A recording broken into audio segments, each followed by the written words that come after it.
అస్సలాము అలైకుం వరహమతుల్లాహి వబర్కాతుహు. సోదర మహాశైలరా, ఒక వ్యక్తి కాల్ చేసి మనల్ని ఒక ప్రశ్న అడిగాడు. అదేమిటంటే, ఏమండి నేను డైలీ మసీదుకి వెళ్తూ ఉంటాను, అయితే ఏ రోజు కూడా మాకు ఖురాన్లో ఇది ఉంది అది ఉందని ఎవరు కూడా చెప్పలేదు. అయితే మీ వీడియోలో చూడడం ద్వారా మాకు ఖురాన్ యొక్క జ్ఞానం అనేది తెలిసింది. అయితే నేను కూడా ఇంటికి తెచ్చుకొని ఖురాన్ అనేది మీరు చెప్పినట్టుగా అర్థం అయ్యేటటువంటి భాషలో నేను చదివాను. నాకు చాలా బాగా అర్థమైంది.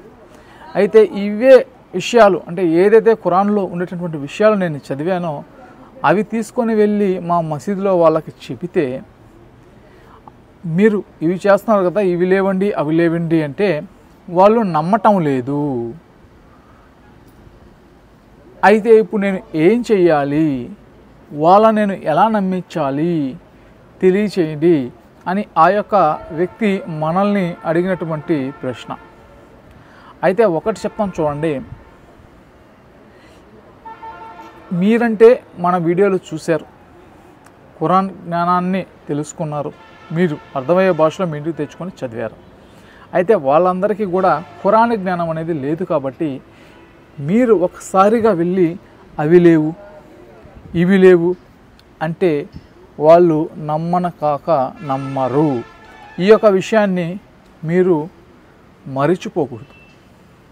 అయితే ప్రవక్తలు, దేవుని యొక్క ప్రవక్తలు ఎలా బోధించారు, ప్రజల దగ్గరికి వెళ్ళారు. వాళ్ళు కూడా ఖురాన్ వాక్యాలను బోధించారు. ప్రజలందరూ కూడా ప్రవక్తలు తీసుకొచ్చినటువంటి సందేశాన్ని వాళ్ళు విశ్వసించారు. అయితే అప్పుడు ప్రవక్తలు చెప్పినప్పుడు విశ్వసించినప్పుడు ఇప్పుడు ఎందుకు నమ్మరు? ఇప్పుడు కూడా నమ్ముతారు. కాకపోతే దీనిని ఎలా ప్రచారం చేయాలంటే ఈ ఖురాన్ గ్రంథాన్ని నేను చెప్తాను చూడండి.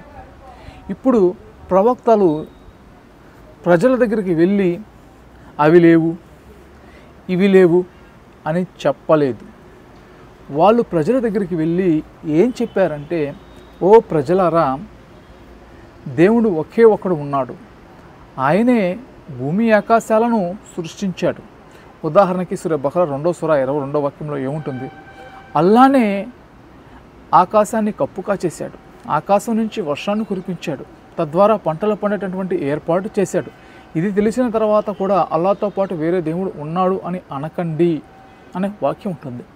ఈ విధంగా ప్రవక్తలు కూడా వెళ్ళి, దేవుడు సృష్టికర్త ఒకే ఒక్కడు ఉన్నాడు, ఆయనే మిమ్మల్ని సృష్టించాడు, మీ తల్లిదండ్రులను సృష్టించాడు, మీ తల్లి గర్భాలలో మిమ్మల్ని సృష్టించాడు, ఇంత గొప్ప దేవుడు ఆయన స్వర్గాన్ని సృష్టించాడు, నరకాన్ని సృష్టించాడు, మంచి పనులు చేసిన వారికి స్వర్గము, చెడు పనులు చేసిన వారికి నరకము అని ఈ విధంగా వాళ్ళు ఖురాన్ యొక్క వాక్యాలను ప్రజలకు పరిచయం చేశారు.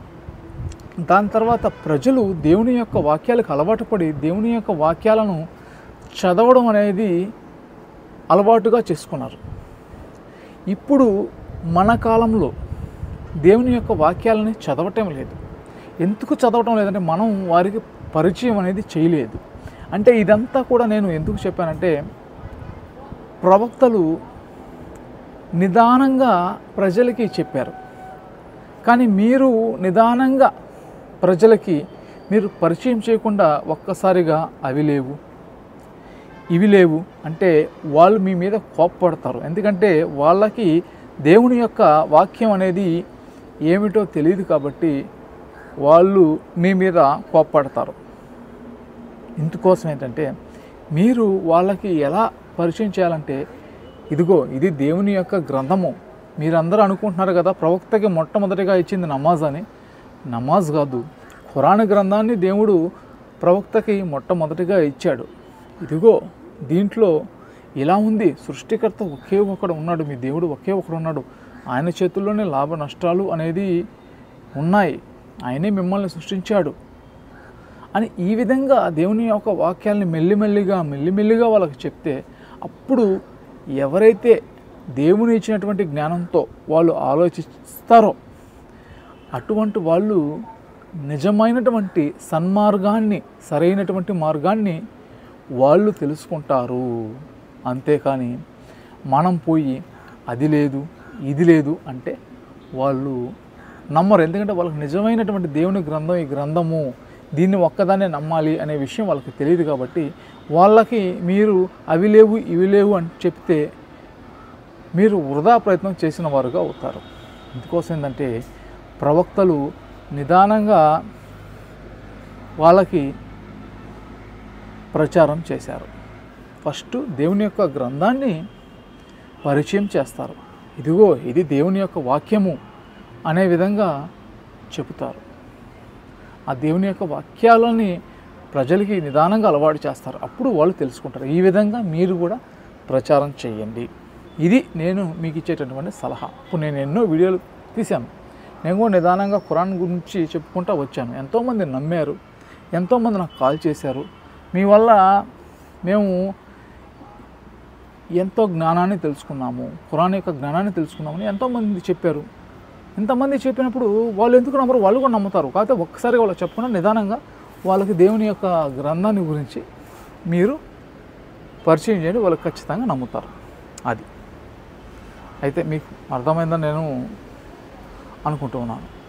అయితే మీకు ప్రశ్నకు కూడా సమాధానం లభించిందని నేను ఆశిస్తున్నాను. అలాగే మా ఛానల్ అభివృద్ధి కోసం ఇటువంటి మరిన్ని వీడియోల కోసం ఇక్కడ కనిపిస్తున్నటువంటి గూగుల్ పే, ఫోన్పే నెంబర్కు మీకు తోచిన సహాయం అనేది మీరు చేయగలరు.